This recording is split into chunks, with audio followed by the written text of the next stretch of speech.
Good morning. I'm Carlton Sharp, pastor of Faith Christian Center Church right here in Beaumont, Texas. And we're here on the set of what's happening in our neighborhood. And today my special guest is Shani Daigle. Welcome, Shani. Thank you. Hey, tell us a little bit about yourself. Well, as you said, I'm Shani Daigle. I'm the broker and owner of Champions Realty. We're located in Beaumont, Texas. However, we are members of both the Beaumont Board of Realtors and Houston Association of Realtors. So we cover all of Southeast Texas as well as Harris County. I've been in the business for going on 11 years now. However, I've been in the industry longer than that because I started off as a loan officer with a mortgage company in Spring, Texas, before deciding to go back, get my real estate salesperson's license. I worked as a realtor for a number of years for a local real estate company. Then I went back to school, got my broker's license, and opened Champions Realty. Wow. So tell us a little bit about the current real estate market right now. What's happening? What's going on in this market? Well, Beaumont right now is a seller's market. There's definitely a shortage of housing on the market.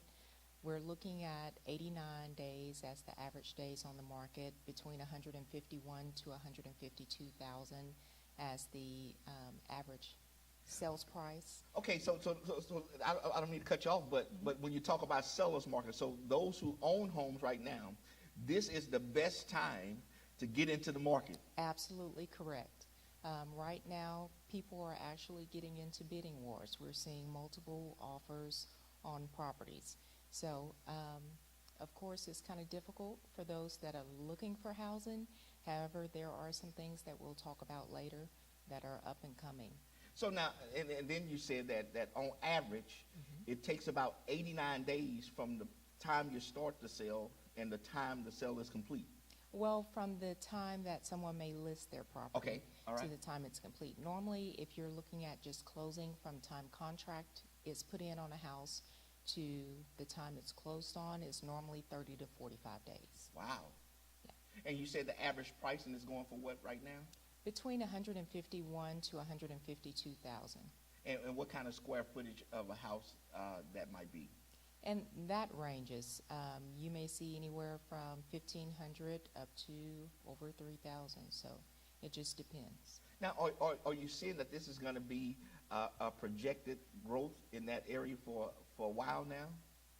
As far as? How long is this market going to last? Well, we're not the only ones. There's other realtors that I have talked to in different areas, even outside of the state of Texas, that are looking at a seller's market right now. So I think it's just something that's not localized to this area. Hopefully it will last for a good while. Okay, so for those who are watching, tell us about the buying market and the buying process.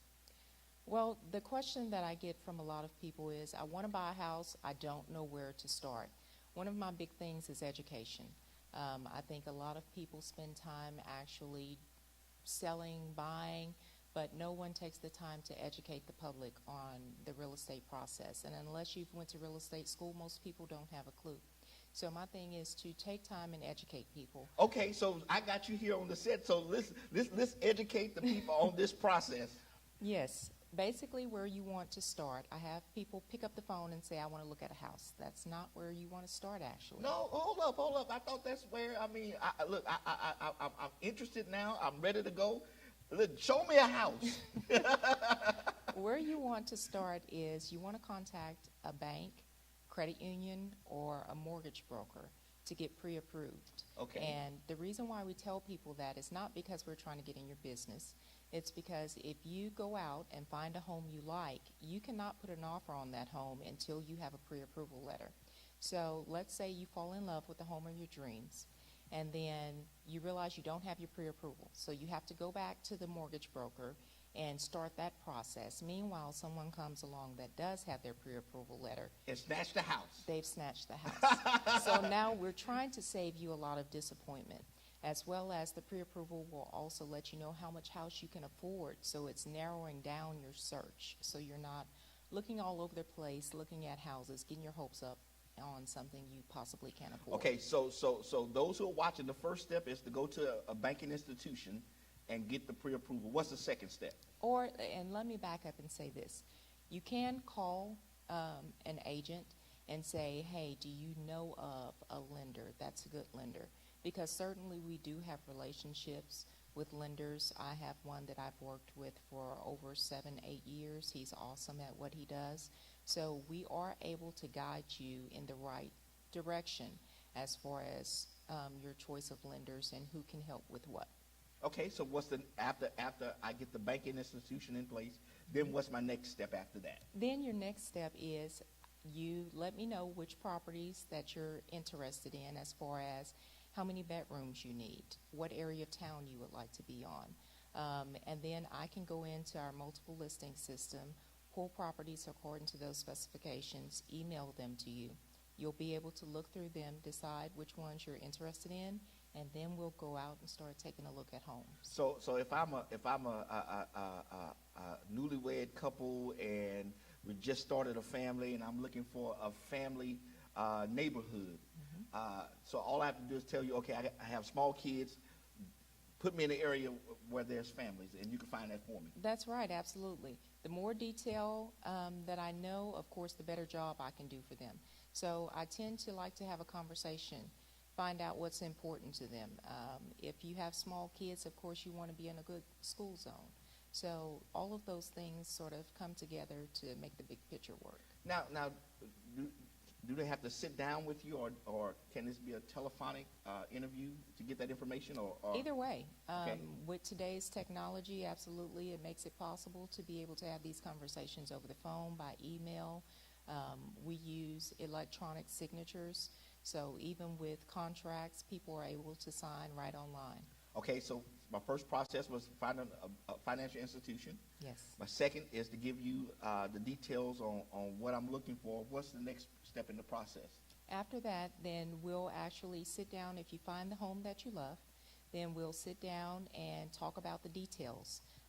What are we going to put in our offer? What do you want to offer? Do you need closing cost assistance? Do you want the seller to pay for the title policy? All of those things are taken into consideration. So a person can negotiate the closing costs and all the other financial arrangements at the, during the process? Absolutely. All those things are negotiable. So we'll talk about all of that. We'll decide exactly what we want the offer to look like, and then we'll fill out the offer contract, submit that to the seller's agent, and wait on a response from them. Now, okay, so if my banking institution give me X amount of dollars that I could go out and purchase a home, would you recommend that I start there at the top, the final price that they gave me? Tell us how you would work that process. Well, let's say that your mortgage broker says you can qualify for $250,000. We don't want to start off maxing you out, because then you don't have anywhere to go from there. So we'll start trying to find something that's more affordable. I tell people there is a 28-36 rule that lenders go by, and basically what that is that your mortgage payment, taxes, insurance should not run over 20% of your overall income. The 36 part of that rule is that all of your bills, your monthly bills, should not run over 36% of your income. So you definitely want to stay in those guidelines. So that will determine how much I can afford. That's correct. When I'm looking at purchasing a home. Yes. And you call it the 20-36 rule? 28-36. 28-36. Yes. So 28% of my income should be for your housing expenses, mortgage, insurance, taxes. And the 36% is for what? All of your monthly bills. All of my monthly bills. Okay. That's right. Okay. So all right. So let's talk about, once I negotiate, is there any other step in that process? We got the financial institution. We sat down and talked to you about, what kind of home we want. We talked about, now we're starting to negotiate. What's the next step in the process? Then once we get a response back from the seller, and they can accept the offer as is, they can counter back, or they can decline the offer. So we have to be ready for all of those things. So let's say that they come back and they counter offer. Then we go back and forth negotiating the terms until it's a suitable arrangement for both parties. After that, as part of the contract, we also put in an option period. That gives you time to have your inspections done. And within that 10 days, let's say something comes back on the inspection that you're not comfortable with, You can back out of the contract and still get your earnest money back. Or if you decide in that 10 days you found something else that you really like better, you still can get out of the contract and get your earnest money back. Now, as the person's agent, you are the one who are their spokesperson, so you're the one that's actually interacting with the seller. The seller's agent. Okay. Correct. I represent the buyer, and the seller's agent represents the seller. Okay. And that's the confusion that a lot of people have too, because they think if they see a sign in the yard of a property that they have to call that agent. You do not. That agent is representing the seller, not you. You need to get your own agent. Hey, listen, I'm telling you, that's a good point, because you want somebody negotiating for your best interest, and that's where you come in at. You will be negotiating for the buyer's best interest. That's correct. Wow. Okay, is there any other steps in this process that that the people who are watching need to know? Yes, after the 10-day option period, then that's where everything really gets kicked off. The lender will order an appraisal of the property to make sure that you're getting the value for the money that you're paying. The title company will open a survey as well as do a title search on the property to make sure there's no liens, that the person is the valid owner of the property and can sell the property. And your lending institution will go through underwriting, which is to make sure that all of your items are in good shape and that you can actually purchase the property. So what kind of finances should a person have going into this process? How much should they have for a down payment? And then we'll talk about closing costs and things of that sort. Well, it just depends. If you're looking for down payment and closing costs all run together, a rough estimate is normally between 5 and 9% of the sales price of the property. So if I'm looking at a $250,000 house, I'm looking at least $25,000 between down payment and closing costs. Now, there are programs out there that will help you with down payment and closing costs. You need to make sure your lender is familiar with the programs that are out there that may help you. There are local, state, and federal programs. Depending on what job you have, there's also programs like the T-Shack program that helps firefighters, police, nurses, teachers, a number of individuals. There's also programs out there for people that are low to moderate income. However, if your lender is not familiar with those programs, then you won't have access to them. Okay, so is that part of your responsibility to tell your client that, hey, listen, here's some programs that are out there for you that. Yes, and that's why I said it's always a good idea. You can give me a call initially and ask me, okay, do you know of any lenders that may be familiar with programs that can assist me in down payment and closing costs? But on average, the person should be looking for at least a 9%, and I rounded it up to 10% on a $250,000 home that they need to have. Now that was a change recently when the market fell a few years back, that the banking institutions made a change in how they finance homes. Yes, they did. You used to be able to get in homes for no money down. Right. And that caused a really big problem, as we all know. The bubble busted. Right, it did. So that caused a really big problem, but it depends on what type of loan you're getting. If you're doing a FHA loan, it's 3.5% down. If you're doing a conventional loan, it may go anywhere from 3 to 5 to 15, just depends on the type of loan that you're getting. VA veterans, they do not have to bring any money to closing.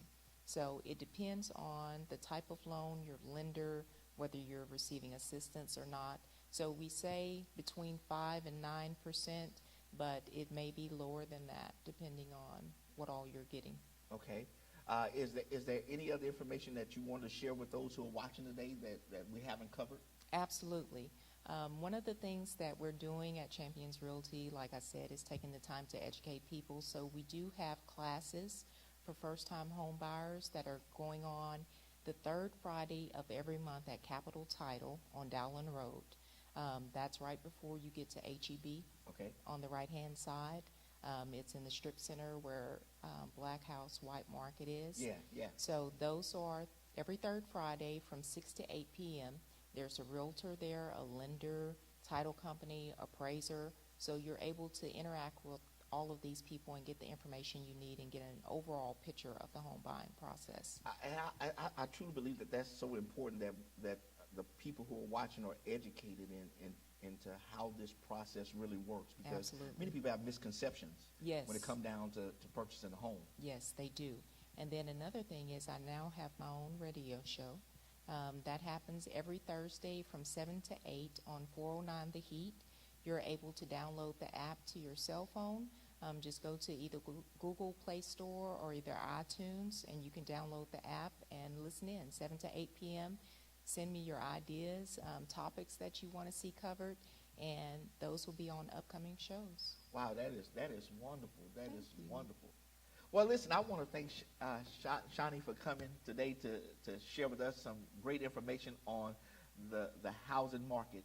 Right now, it's a seller's market, she says. And if you're looking at purchasing a home or selling your home, listen, get in contact with her. Look, her information is right there on the bottom of the screen. All you have to do is just pick up the phone and give her a call. So I want to thank you today for joining us on what's happening in our neighborhood, and we will see you next time on the broadcast.